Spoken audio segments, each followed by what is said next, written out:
Cheers, guys. Epix 911 with some cold beer. Power is back. Cheers, guys. This is going to be the concluding part of my Time in Electronic Arts series. I want to be able to give you guys in this last episode a bit more of a comprehensive picture of what it was like inside the trenches, right? And when you hear terms all the time in HR, you hear terms like glass ceiling, you hear terms like ground floor, or, you got to start at the company on the ground floor and work your way up. Nowhere was that more apparent than at Electronic Arts.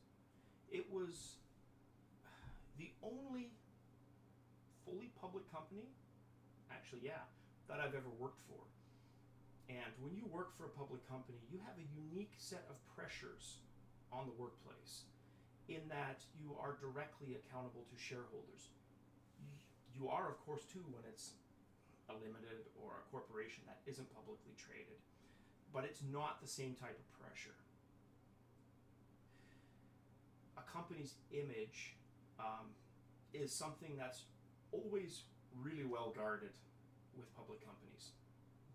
And the time that I was at Electronic Arts, most of it, quality assurance, and you could think of quality assurance as the ground floor or the bottom rung of the ladder.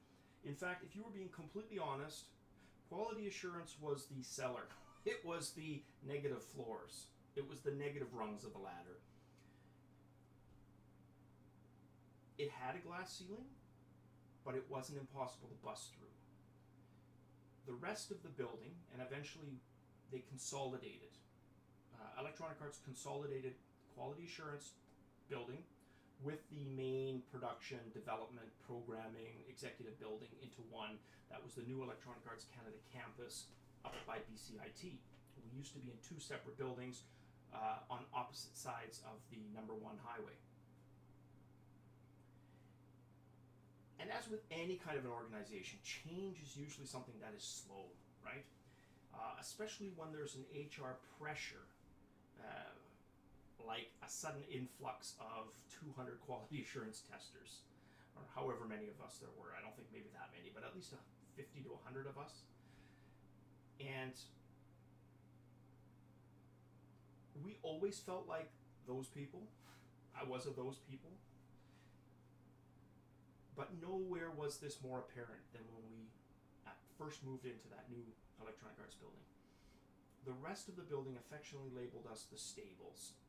And I get that. And I don't feel that that was an offensive term, because the reality is a software tester position is really an open door. It's a turnstile. There's a high attrition rate. It's contract based. If you're a good tester, you can make a career out of it. You can get into production. People have done that. I mean, a lot of the guys that I've worked with have gone places. And the ultimate ceiling buster was probably Adam Boyes. I've mentioned him in videos before. He is now a vice president at Sony. And he was a lowly tester like myself and the rest of us. And he was a funny guy. He had the personality. He was always a master schmoozer. And that's one of those qualities that you need if you're going to go up that avenue. My ambition at first was game programming. But let me tell you, I got reality slapped into my face the first time I was around a game programmer at Electronic Arts. You see, where we made $9, $10, $11, $12, $13 an hour, right? And for a lot of us, it wasn't. I mean, we were a varied demographic, right? So we're guys who are coming from all kinds of industries. We had a guy named Shane Ward, who was a bassist, I believe, for a network signed band called Mystery Machine. And, struggling artist. What does he do? He needs a full-time job. We had another guy, Chuck, from Scotland. And we had all kinds of great characters. But, like I said, there was a high attrition rate. It was low pay. And we came from a diverse background. The programmers, on the other hand, Yes, some of them had a decade or more of game programming experience, but a good chunk of them were young, finding themselves in a position where suddenly money was not an issue. You got to think about that. For a lot of us, like my first job was a paper route, right? So I had a slow transition from making no money, other than making some allowance, having a paper route, and then a low wage, minimum wage job. That's the path that the majority of the population in Canada or the US take. These guys, just imagine, they go from making no money to suddenly making $250,000 to $500,000 plus share options. You've got to think what that does to the psyche, right? What does that do to a person's personality? Yes, there's people who can handle that, no problem. But there are other people for whom that is a dangerous cocktail of ego, of arrogance, of snobbiness, entitlement, and we certainly had our share of that. One of the stories that I always like to relay to people is Need for Speed, just to give you an idea of how crazy the class system really was at Electronic Arts.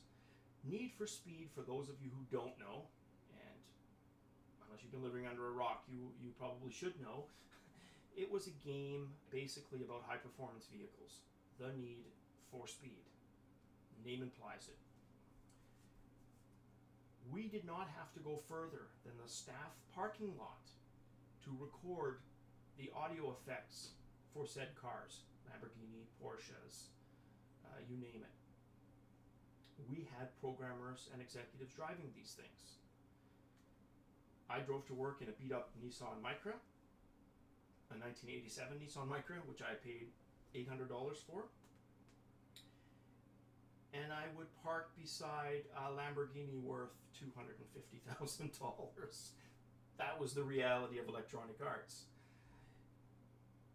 To not have to go further than the staff parking lot to get the sound effects for high-end cars tells you something about the place you work at. I have never worked at a place since or before that had that kind of a contrast, right?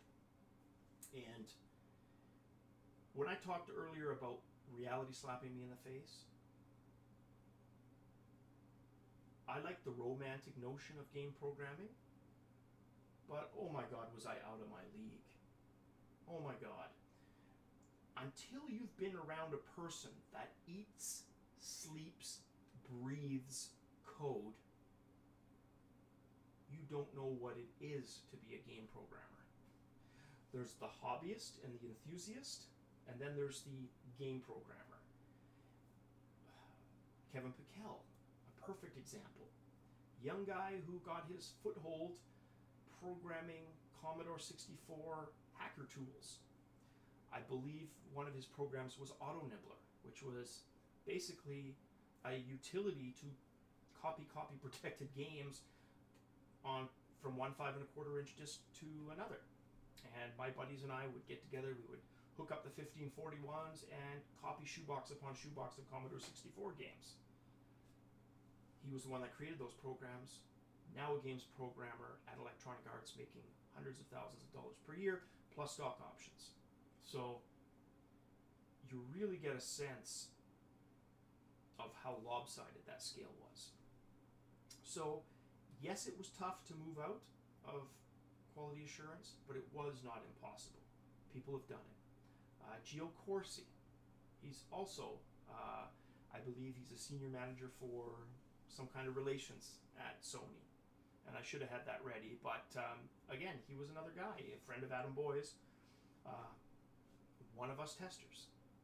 So you could definitely break out of it, but for every one of them, or me, because of my own way, I've gone on to have a great career. I'm a senior IT manager for a company and have been for the last 12 years. I have a decent salary and I've done well for myself. Starting out as a guy $9 an hour, I haven't done Adam Boy's well for myself. That's a whole other stratosphere. But needless to say, yeah, there were some success stories. It was also the only place that I've ever worked at where t-shirt, sandals with no socks, and cargo shorts was the dress code du jour. It was the standard issue dress code. And let me tell you, I remember those days fondly. Just being able to wear casual clothing to work in an office environment was just liberating. You don't think about that, but I always joke, and I mentioned to my wife, it's like where I work as an IT manager it's business casual, but I still affectionately refer to my clothes as prison garb. And I always tell my family, look, when I get home, you know me, I like to get out of my prison clothes into my civvies. That's the reality. I never had that Electronic Arts, right? Funny side note to that is I went to work in the financial district of Vancouver after Electronic Arts, and I did a 180 in the exact opposite direction and went into the suit and tie world, where I lasted about 11 months before I cashed in those bingo chips and said, yeah, not for me. Let's find some balance, right? But no, those were really good years, and yeah, there was lots of overtime. And that's the one thing I want to touch on here too, because EA's gotten a bad rap over the years for the overtime of employees. But don't kid yourself. For all the crazy hours and time away from your spouses, there was some really generous downtime. Like I mentioned, there were weeks where I was literally paid, albeit minimum wage or close to come into work to play network-friendly games. That's pretty cool. To look back and say, you know what, for 6 weeks, I got paid to play StarCraft. Because I told you guys about testing. Testing totally different, but this was actually playing. And yeah, those were fantastic years. And basically, any questions that you have that are outstanding, I'd love to answer. If you're looking to break into the industry as an artist, I also have a friend who went that route. It's hone your craft would be my biggest advice.